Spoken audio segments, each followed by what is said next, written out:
Elijah Moorfield was born in 1848, the first and only son of a respected tobacco baron, Jonathan Moorfield, whose wealth had turned the family into one of the most powerful names in Ashford, Virginia. By the time Elijah turned 24, he had inherited the vast estate, its sprawling farmland, and a workforce of dozens. To the outside world, Elijah was the portrait of a southern gentleman, tall, sharply dressed, and quick with a disarming smile. But those who worked in the Moorfield household spoke of strange habits that began to emerge shortly after Jonathan's death in 1872. Elijah would wander the halls at night, muttering to himself, his candle casting long, jittering shadows across the wood-panelled walls. Servants claimed they heard him laughing softly in empty rooms, sometimes crying, sometimes whispering names no one recognized. By late autumn of that same year, neighbors noticed Elijah stopped attending church and rarely left the property. The shutters of the great house were kept closed even in daylight, giving the once proud estate the appearance of a mausoleum. Guests who managed to gain entry spoke of a strange, oppressive feeling that clung to the air inside. Elijah had taken to locking certain rooms, claiming they were not safe, though he never explained why.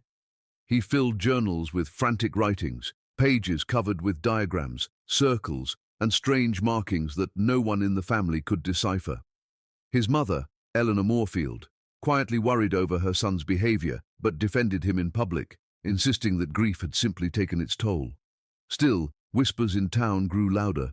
Some believed the Moorfield fortune was cursed, others that Elijah had gone mad from isolation. In early 1873, Elijah abruptly dismissed nearly half the servants, claiming they were stealing from him, though no proof was ever offered.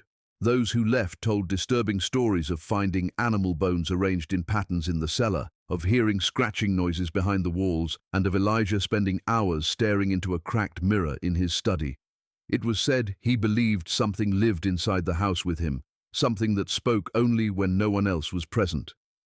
That winter, visitors to the property reported seeing Elijah's figure standing motionless in the upstairs window for hours at a time, his pale face visible even in the dark, as though he was watching something just beyond the tree line. When spring arrived, Elijah emerged from seclusion, but he was changed. His once neatly groomed appearance had given way to a wild, unkempt look, and he had begun keeping a cane with him despite no injury. Local children feared him, saying he mumbled to the cane as though it were alive. His mother fell ill around this time, and some believed the stress of managing her son had broken her spirit. She rarely left her bedroom, and by midsummer she was gone entirely, her death listed simply as decline. At her funeral, Elijah refused to stand near the grave, insisting that something was pulling at him from below the earth. After Eleanor's death, Elijah became completely reclusive, sealing off more sections of the estate and refusing any visitors. Those who brought supplies claimed they heard strange music playing from the house late at night, though no one saw musicians come or go. The once thriving Moorfield plantation was neglected, crops withered, and fences fell into disrepair. Elijah was often seen walking barefoot across the grounds, speaking to unseen companions, sometimes laughing, sometimes screaming at the empty sky. When a doctor was finally called to examine him in 1875, he was found thin and pale, his fingernails long and broken, his journals filled with incoherent ramblings about a shadow in the bloodline, something that he claimed would not end with him. In the year 1889, the Moorfield estate was silent and nearly forgotten by most of Ashford, but within its walls lived Elijah, now 41, and his young wife Margaret, who had married into the family under curious circumstances. Margaret was said to be a quiet and gentle woman, the daughter of a local physician, and many wondered why she agreed to live in the house that so many avoided. Some said she loved Elijah's tortured mind. Others whispered that her family had pressured her into the union to secure the Moorfield fortune. Whatever her reasons, Margaret's presence seemed to briefly restore some sense of order to Elijah's life. Neighbors reported seeing him in town again, though still withdrawn, and the estate was slowly brought back into working order. But behind the heavy curtains of the house, a darker reality was brewing, one that would soon end in tragedy. By late 1888, Margaret was pregnant, and though the townsfolk celebrated the news as a hopeful new chapter for the family, Elijah became increasingly agitated. He spoke less and spent hours in the locked wing of the house that no one else was allowed to enter. Margaret confided to a visiting cousin that her husband would wake in the middle of the night drenched in sweat, insisting he heard crying in the halls, though no one else could hear it. He began leaving strange offerings outside the nursery, dried flowers, bird bones, and scraps of paper covered in frantic writing. When Margaret confronted him, he told her that the house demanded it, that something within its walls would not allow the child to be born safely unless it was appeased. As her pregnancy progressed, Margaret grew frail, her skin pale and her eyes sunken. Servants whispered that she was not eating, that Elijah kept her confined to her room and rarely allowed her to speak with anyone. Some believed he was poisoning her or feeding her strange concoctions. In the spring of 1889, Margaret was found dead in her bed, her body cold and rigid, the unborn child lost with her. The death certificate listed complications of childbirth, but no one had seen a doctor attend her. There were no signs of a struggle, no blood, nothing but a quiet, unsettling stillness that hung over the house. At the funeral, Elijah appeared detached, almost relieved, staring blankly as the coffin was lowered into the earth. After the burial, he reportedly spent the entire night alone at Margaret's grave, speaking softly to the soil until dawn. When he returned home, he locked himself away for 3 days, and when he emerged, he had boarded up the nursery and declared that no child would ever again be born in the Moorfield house. Those who visited the estate after Margaret's death described an oppressive gloom that had settled over the property. The halls smelled faintly of smoke and damp earth, and visitors claimed to feel sudden chills as they passed the locked nursery door. By the end of that year, Elijah's behavior had grown even more erratic. He removed all mirrors from the house, claiming that reflections could no longer be trusted. He stopped eating meals with the remaining servants and took to wandering the fields late at night, sometimes collapsing in exhaustion before being found at dawn.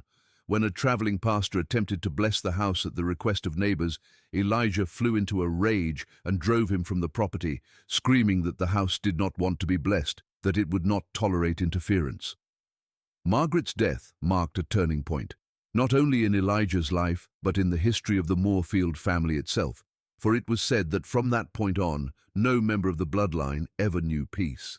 By 1896, the Moorfield estate had become a place of whispered dread, its reputation sealed by the series of tragedies that seemed to follow the family.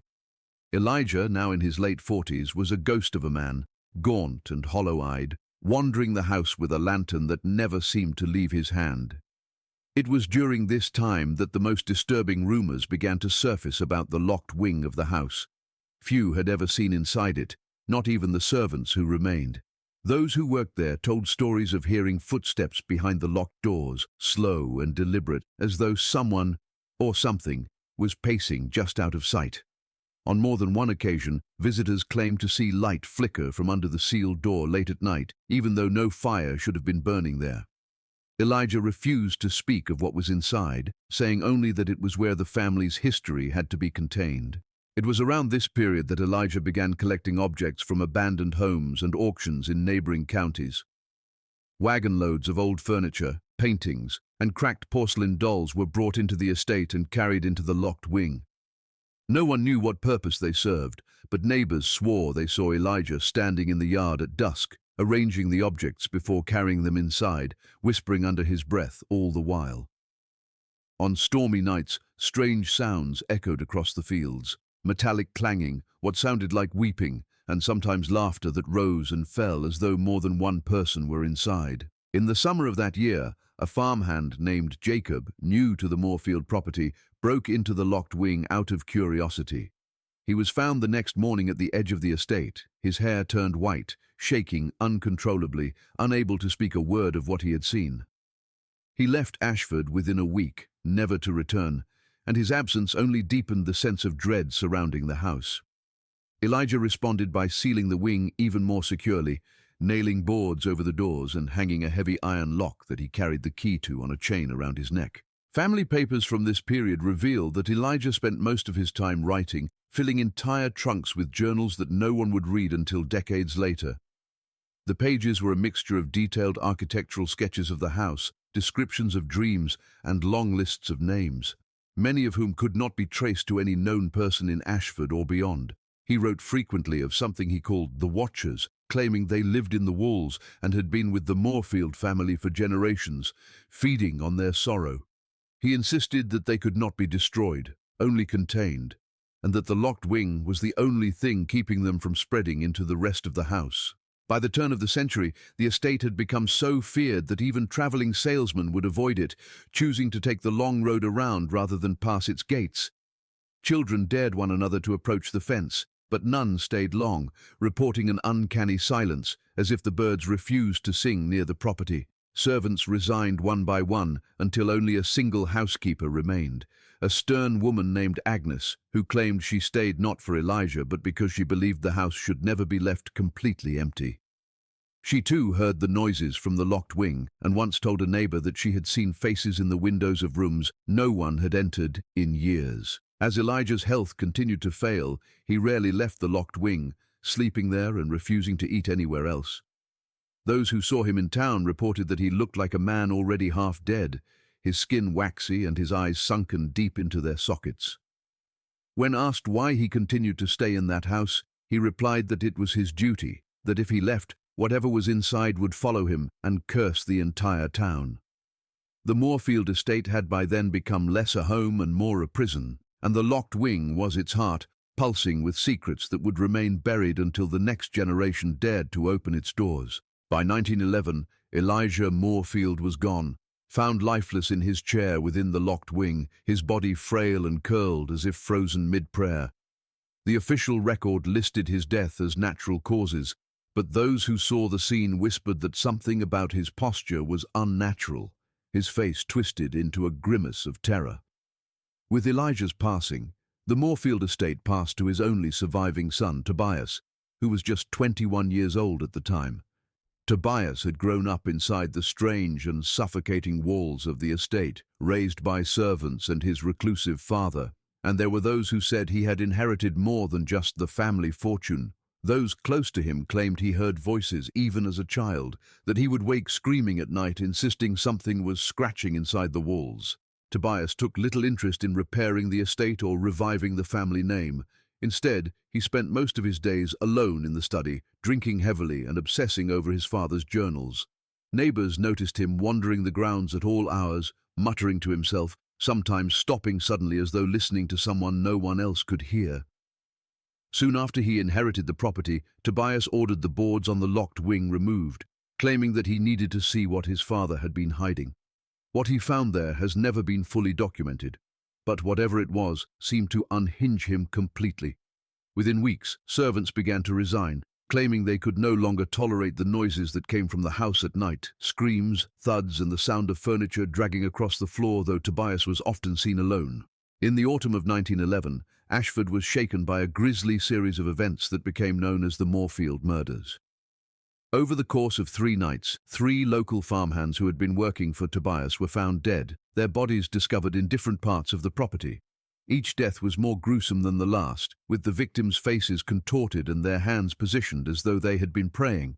Tobias was questioned but never charged, claiming he had no memory of those nights and insisting that something in the house had done it. Some believed him, others thought he had finally succumbed to the same madness that consumed Elijah. After the murders, Tobias sealed himself inside the estate and rarely spoke to anyone.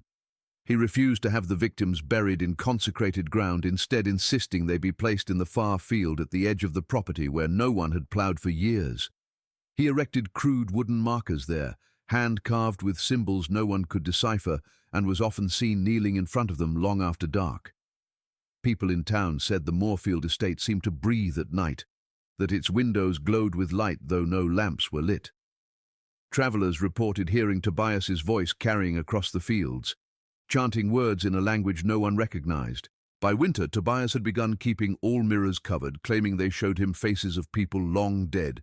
He stopped attending church entirely and barred the doors of the estate, allowing no one to enter. Those who came to deliver food found it left untouched, and rumors spread that he was no longer eating at all.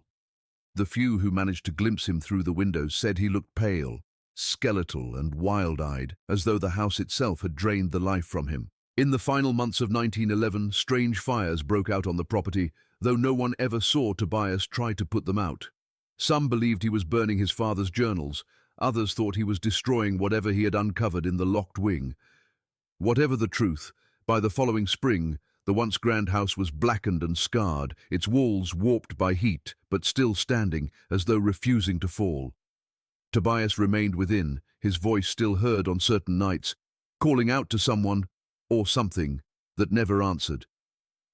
The townspeople stopped going near the property altogether, leaving the Moorfield family to their fate, whispering that the curse had not only taken root, but was now beginning to spread through the last heir's mind like rot.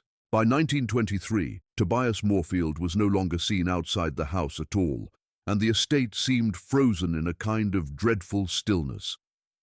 The few remaining servants had either fled or disappeared under circumstances no one in Ashford dared investigate. It was around this time that Tobias's two younger sisters, Lydia and Esther, returned to the estate after years away at a distant boarding school. Their arrival stirred brief curiosity in the town, as the sisters were rarely seen in public, and when they were, they appeared pale, withdrawn, and eerily synchronized in their movements. Those who encountered them described them as speaking in hushed voices, finishing each other's sentences, and often staring past the person they were speaking to as though distracted by something just behind them. Inside the estate, the sisters were said to have kept mostly to themselves, living in a separate wing from Tobias. Neighbors reported seeing them walking the grounds at dawn, hand in hand, their white nightgowns trailing in the dew as though they were sleepwalking. Some claimed they never spoke to Tobias, while others insisted they could hear long, low conversations at night that went on for hours. Agnes, the last housekeeper, told a local pastor that she had once found Lydia and Esther sitting in the nursery, which had been boarded up since Margaret's death, singing softly to an empty cradle. She resigned shortly after, leaving the siblings entirely alone in the house. Soon after the sisters returned, strange things began happening in Ashford. Livestock were found dead in nearby farms, not eaten or mutilated, but laid out in neat patterns in the fields. Children complained of nightmares in which two women stood silently at the foot of their beds, watching them until they woke screaming. The local church held a special meeting to discuss the matter, but no one dared confront the Moorfields directly. There were nights when travellers passing the estate swore they saw the sisters standing in the upstairs windows, motionless, their faces pale in the moonlight, watching the road below. By the winter of 1923, the sisters had reportedly stopped speaking altogether. Tobias was the only one heard in the house, his voice raised in anger or despair, sometimes pleading as though he were trying to convince someone of something. On one occasion, a neighbor walking near the property claimed to hear three distinct voices shouting from within the house, though only Tobias and his sisters were known to be there. Shortly after that incident, Tobias began to deteriorate rapidly. When he did appear at the window, he looked thinner than ever, his hair unkempt, his face hollow. Then came the night that sealed the sisters' reputation forever.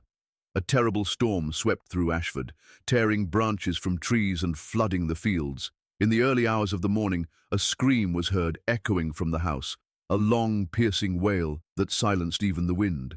When the storm passed, neighbors noticed no lights on the property for days. When a group of men from town finally gathered the courage to approach, they found the front door unlocked and the house eerily quiet. Tobias was found sitting on the grand staircase, rocking back and forth, muttering that the sisters were gone where they belonged. Lydia and Esther were never seen again. No bodies were ever recovered. Some believed Tobias had killed them and hidden their remains somewhere in the house, while others whispered that the sisters had simply vanished, taken by whatever force haunted the Moorfields for generations. The rooms they had occupied were found stripped bare, the walls scratched with deep grooves as though made by fingernails. After that night, Tobias never left the estate again, living in near-complete darkness. When asked by the few who dared visit where his sisters had gone, he would only smile faintly and say they were still with him, that they had never truly left.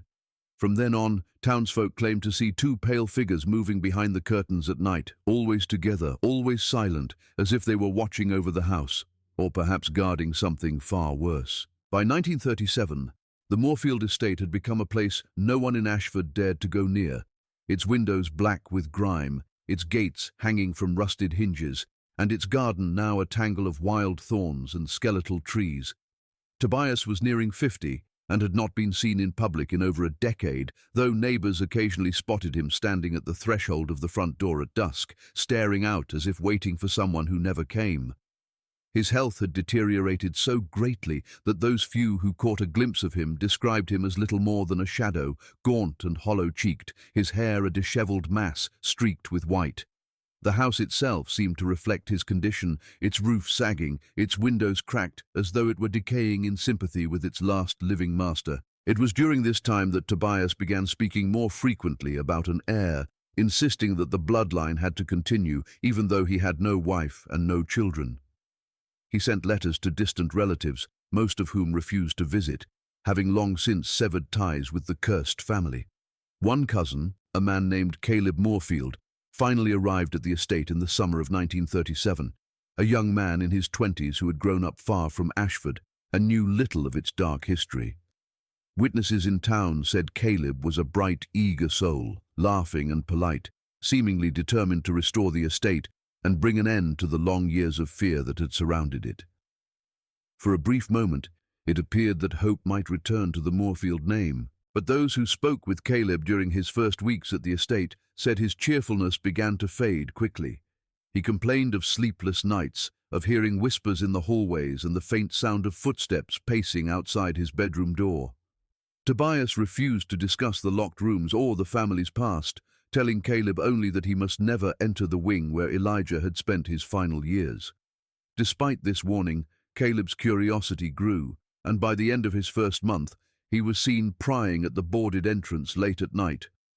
Servants who had been hired to clean the house during Caleb's arrival reported that he began speaking in his sleep, repeating names no one recognized, and sometimes waking in a state of panic, insisting that something had been in the room with him. One night in September, during a heavy rainstorm, the neighbors heard shouting from the house, Tobias's voice rising in fury, and Caleb's pleading with him to leave the estate before it was too late.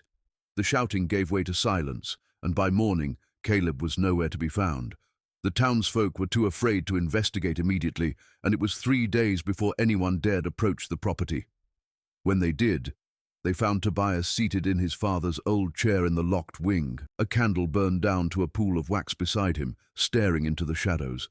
When asked where Caleb had gone, Tobias only smiled and said that the family was whole again, that the house had accepted him. Caleb was never seen alive again. Some said he had been buried somewhere on the estate grounds. Others believed he had been locked away in one of the rooms and left to die. A search was conducted, but the house yielded nothing. No body, no blood, no sign of struggle. Those who participated in the search later claimed to have heard faint knocking coming from inside the walls, as though someone were trapped within, though when the panels were removed, there was nothing there. After Caleb's disappearance, Tobias became completely withdrawn, no longer even appearing at the windows. Travelers passing the estate reported that more lights now glowed in the house than before, moving from room to room late at night, as though an unseen family had taken residence again. By the end of 1937, the estate was entirely abandoned by staff and left to Tobias alone. Some claimed they heard music drifting from the property on windless nights, the sound of an old piano playing, though no one had touched it for years. Others swore they saw a young man standing in the upstairs window, his expression vacant, his face pale, watching the road. Those who ventured too close said they heard soft voices calling their names, urging them to come inside. Whatever fate had befallen Caleb, it seemed to bind him to the house just as it had bound every Moorfield before him. Another restless spirit added to the growing chorus that haunted the estate's halls. By 1945, the Moorfield estate had reached a state of near ruin, its windows broken, its roof partially collapsed, and ivy crawling up the stone walls like veins, strangling a dying heart. Tobias had not been seen in years, and it was widely assumed that he had died within the house, though no one dared to confirm it. The townsfolk of Ashford had grown used to giving the estate a wide berth, crossing the road to avoid even looking at its darkened windows. Some claimed that the house no longer seemed abandoned at all, but instead alive, its doors creaking at night as though opening for unseen visitors, its shutters banging not with the wind, but with a rhythm too deliberate to be natural. Children who strayed too close swore they heard singing from inside, a low, mournful melody that followed them even after they ran home. When the war ended that year, a group of men from Ashford finally decided to investigate, reasoning that the house should be reclaimed or torn down. They gathered at dawn, armed with lanterns and tools, and forced the rusted gates open for the first time in nearly a decade. The air that greeted them was thick and sour, the stench of mold and something older, as if the house itself had been holding its breath. Inside, the rooms were coated with dust, yet footprints trailed across the floors, as if someone had been walking there just hours before. They found Tobias in the grand parlor, seated upright in a chair, his body mummified with age but still eerily intact, his eyes sunken yet open, staring toward the staircase as though expecting someone to come down at any moment. The men quickly retreated, shaken by what they had seen, but rumors of what else they found spread through Ashford like wildfire. Some said there were fresh candles burning in the locked wing, their wax still warm. Others claimed they found children's toys laid out in a perfect circle in the nursery, though no children had lived there for decades. One man swore he heard whispering just beyond the parlor door, voices layered on top of one another, and that when he turned his lantern, he saw shadows move across the far wall, long and thin, like fingers reaching for him.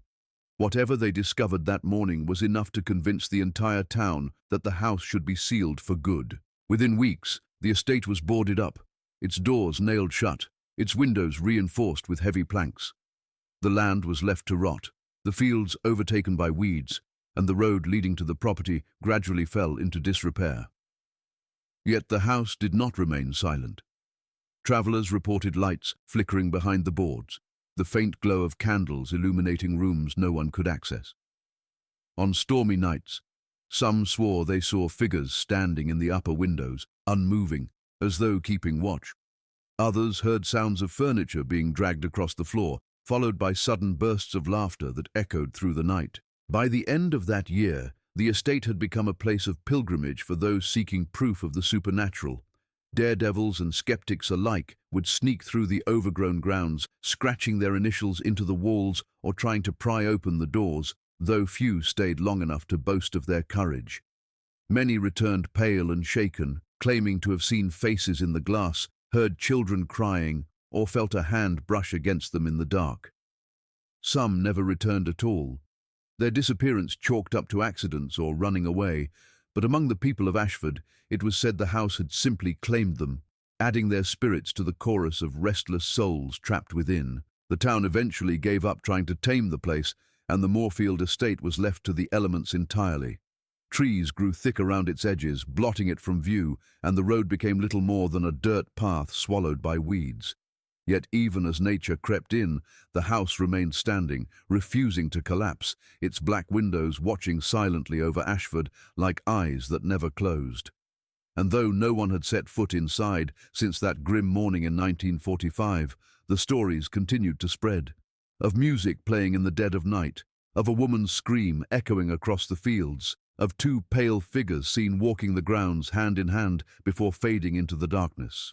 In the years following 1945, the Moorfield estate became more legend than home, a place spoken of in hushed tones and avoided even in daylight. By the 1950s, the house had been completely consumed by overgrowth, its once grand driveway hidden beneath layers of weeds and fallen branches, as though the earth itself was trying to bury it. Yet those who ventured near claimed the air around the property still felt wrong, thick and heavy, like a storm that never broke. Hunters passing through the woods said their dogs refused to approach the fence, growling and whining until dragged away.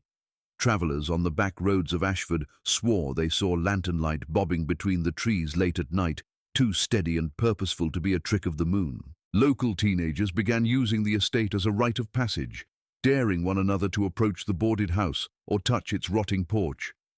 Many returned shaken, claiming to hear whispers calling their names or to see faces in the upper windows where no one could possibly stand.